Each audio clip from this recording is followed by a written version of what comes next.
এবং হঠাৎ আগাম নির্বাচনের ঘোষণা ব্রিটিশ প্রধানমন্ত্রী ঋষি সুনাকের। ৪ জুলাই ভোট। মন্ত্রিসভার বৈঠকের পর আসলো এই সিদ্ধান্ত। বিরোধী লেবার পার্টির ক্ষমতায় ফেরার সম্ভাবনা।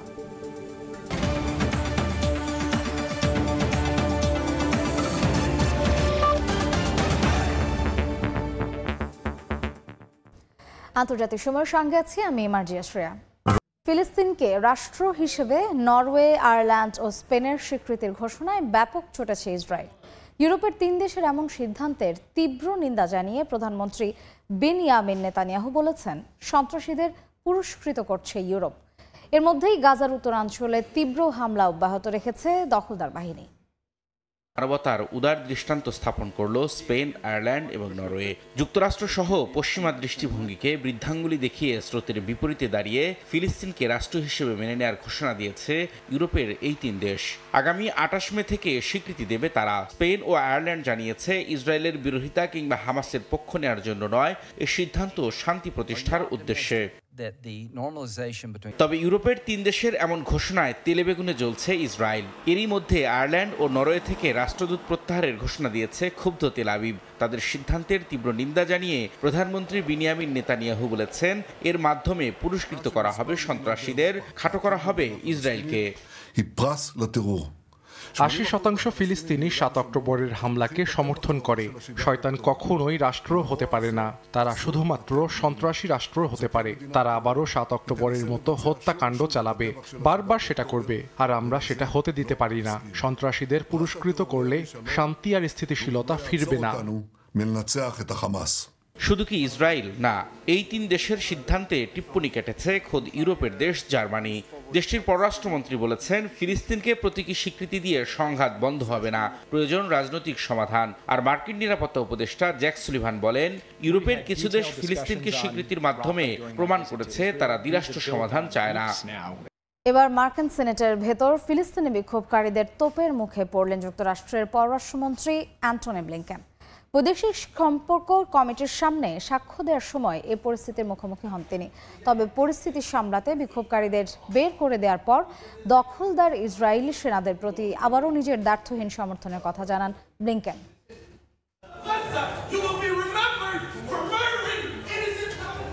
ডেমোক্রেট নিয়ন্ত্রিত সিনেটের বৈদেশিক সম্পর্ক কমিটির সামনে সাক্ষ্য দিচ্ছিলেন মার্কিন পররাষ্ট্রমন্ত্রী অ্যান্টনি ব্লিংকেন। এ সময় অবরুদ্ধ গাজা উপত্যকায় ইসরায়েলের বর্বরোচিত হামলায় মানবতার ছবক দেয়া যুক্তরাষ্ট্রের ন্যাক্কারজনক সমর্থনের তীব্র নিন্দা জানান এক ফিলিস্তিনি সমর্থক। নিরীহ মানুষ হত্যায় যুক্তরাষ্ট্র দায়ী বলেও ক্ষোভ প্রকাশ করেন তিনি। পরিস্থিতি সামলাতে বিক্ষোভকারীকে বাইরে বের করে দেন নিরাপত্তা কর্মীরা।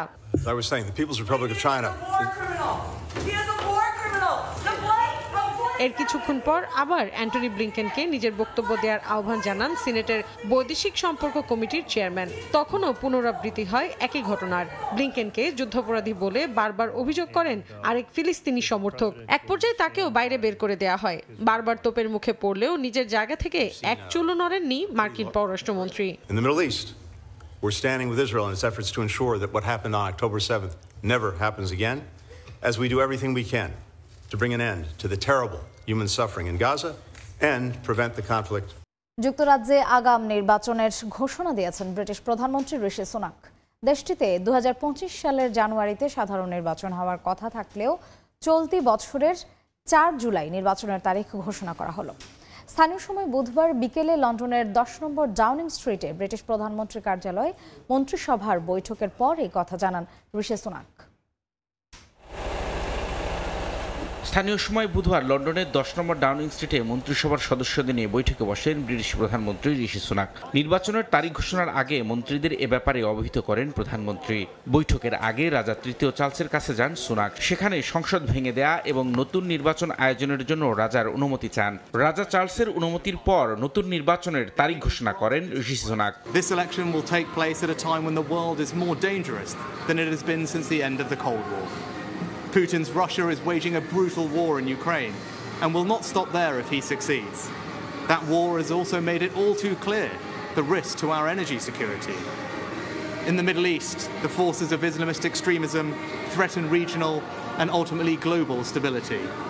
গত 14 বছর ধরে ব্রিটেনের ক্ষমতায় রয়েছে ঋষি সুনাকের দল কনজারভেটিভ পার্টি। তবে এই মুহূর্তে তাদের জনসমর্থন সবচেয়ে তলানিতে। ধারণা করা হচ্ছে 4 জুলাই নির্বাচনের মাধ্যমে ব্রিটেনে ফের আসতে যাচ্ছে লেবার পার্টির শাসন। নতুন নির্বাচনের তারিখ ঘোষণার প্রতিক্রিয়ায় লেবার পার্টির নেতা বলেন, এখন সময় পরিবর্তনের। Tonight the Prime Minister has finally announced the next general election, a moment the country needs and has been waiting. But no matter what else is said and done, that opportunity for change is what this election is about.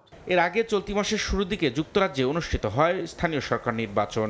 ওই নির্বাচনে বড় জয় পায় labour party. অপরদিকে গত 4 দশকে নির্বাচনের ইতিহাসে সবচেয়ে বড় বিপর্যয়ের মুখে পড়ে প্রধানমন্ত্রী ঋষি সুনাকের কনজারভেটিভ পার্টি। এরপর থেকেই আগাম নির্বাচনের দাবি জানিয়ে আসছিল প্রধান বিরোধী দল লেবার পার্টি। রবিউল ইসলাম আওলাদ, সময় সংবাদ।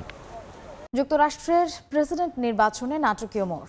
অবশেষে সাবেক প্রেসিডেন্ট ও রিপাবলিকান প্রার্থী ডোনাল্ড ট্রাম্পকে সমর্থনের ঘোষণা দিয়েছেন দলের প্রার্থী বাছাইয়ের নির্বাচনে তারই প্রতিদ্বন্দ্বী প্রার্থী নিকি হ্যালি। রিপাবলিকান প্রাইমারিতে ট্রাম্পের বিরুদ্ধে শোচনীয় পরাজয়ের দীর্ঘদিন পর প্রথমবার জনসম্মুখে আসেন নিকি হ্যালি।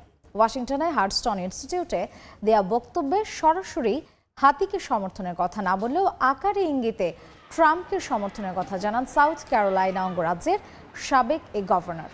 বলেন, প্রেসিডেন্ট বাইডেন একজন বিপর্যয়কর ব্যক্তি, তাই আগামী নির্বাচনে ট্রাম্পকেই সমর্থন করবেন তিনি।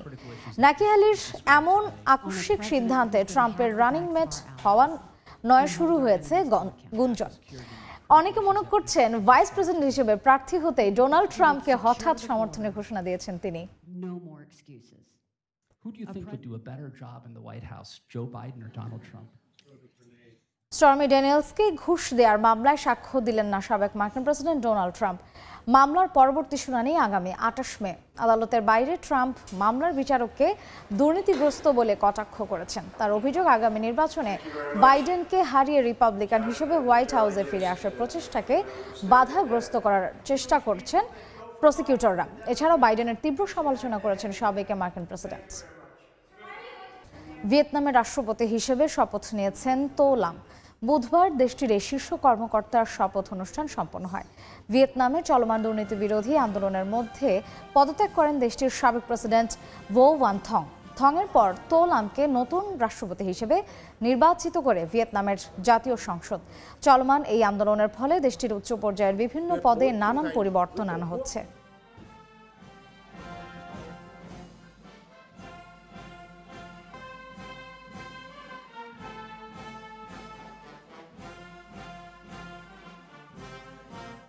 প্রথমবারের মতো পূর্বপুরুষদের পাশে স্থান পেল কিম জং উনের প্রতিকৃতি। গণমাধ্যমের এক বিবৃতিতে বলা হয়, 3 প্রজন্মের বিশাল আকৃতির এই প্রতিকৃতি প্রদর্শন উত্তর কোরিয়ার রাষ্ট্রীয় ঐক্যকে প্রকাশ করে। বুধবার উত্তর কোরিয়ার রাষ্ট্রীয় টেলিভিশনে দেশটির নেতা কিমের প্রতিকৃতি তার পিতামহ ও পিতার পাশে প্রদর্শিত হতে দেখা যায়। বিশিষ্টজনেরা মনে করছেন, এই ঘটনা জাতীয় নেতা হিসেবে কিমের মর্যাদা আরও সুদৃঢ় করবে। ভিডিওতে দেখা যায়, ক্ষমতাসীন ওয়ার্কার্স পার্টির অভিজাত ক্যাডারদের প্রশিক্ষণের জন্য একটি স্কুলের উদ্বোধনী অনুষ্ঠানে এই 3 প্রজন্মের নেতার প্রতিকৃতি স্থাপন করা হয়।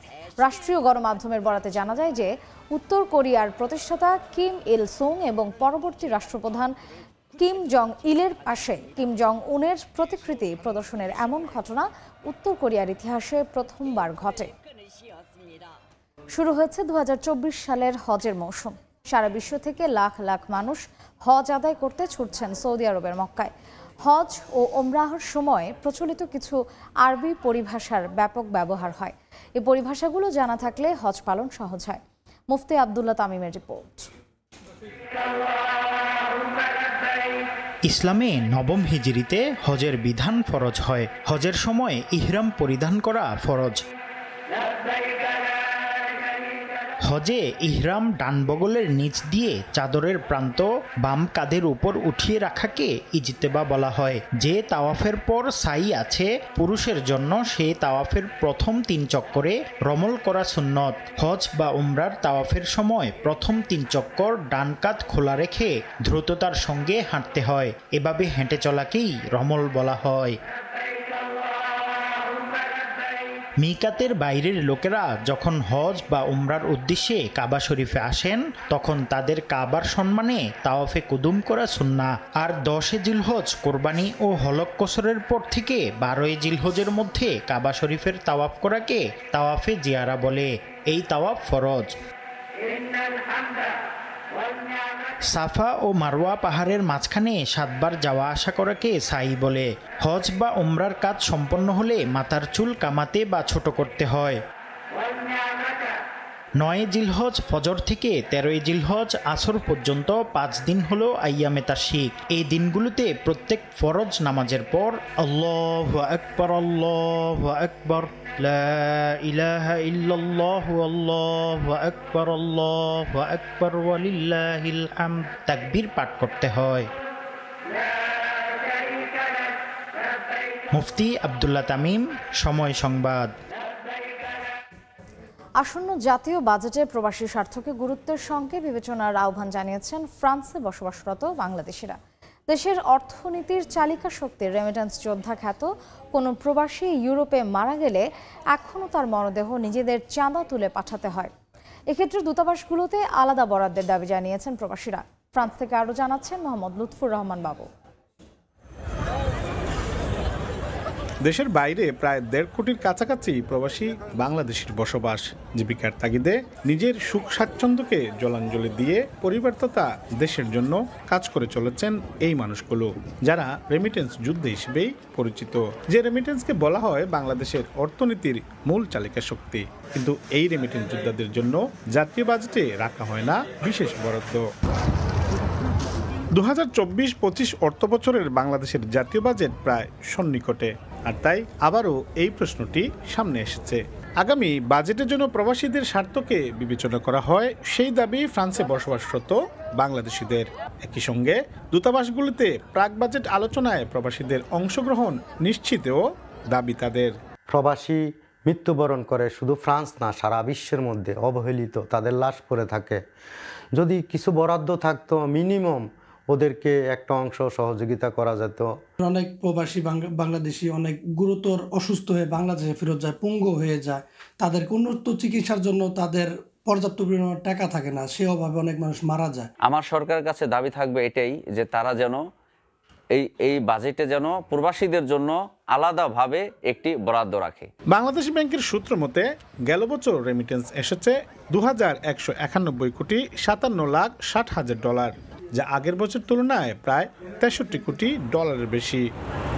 প্রবাসীদের কথা বিবেচনায় রেখে বাজেট কতটুকু প্রণয়ন করা হয় সেই প্রশ্ন রয়েই যায়। তবে এবারে বাজেট জন্য সত্যিকার অর্থেই প্রবাসী বান্ধব হয় সরকারের কাছে, এমন আবেদন রেমিটেন্স যোদ্ধাদের। মোহাম্মদ লুৎফুর রহমান বাবু, সময় সংবাদ, প্যারিস। স্পেনের সঙ্গে দ্বিপক্ষীয় বাণিজ্য জোরদার করতে দেশটিতে সফর করছে বাংলাদেশের ব্যবসায়ীদের একটি প্রতিনিধি দল। বাংলাদেশ দূতাবাস স্পেনের তথ্য মতে চলতি অর্থ বছরে স্পেনের রপ্তানি $4 বিলিয়ন ছাড়িয়ে যাওয়ার প্রত্যাশা। এ ধারা অব্যাহত রাখতে তৈরি পোশাকের বাইরে রপ্তানি বহুমুখীকরণ এবং স্পেনের বৈচিত্র্যময় রপ্তানি বাজারে বাংলাদেশের উপস্থিতি আরও বাড়ানোর জন্য বাংলাদেশ দূতাবাসের কমার্শিয়াল উইং বহুমুখী উদ্যোগ গ্রহণ করেছে। এরই ধারাবাহিকতায় কমার্শিয়াল উইংয়ের সহযোগিতায় বাংলাদেশ চেম্বার অব কমার্স ঢাকার একটি প্রতিনিধি দল স্পেনের বিভিন্ন শহর ভ্রমণ করছে। 2019-20 অর্থ বছরে বাংলাদেশ থেকে স্পেনের রপ্তানি ছিল $200 কোটি। 2022-23 অর্থ বছরে তা বেড়ে দাঁড়ায় $370 কোটি।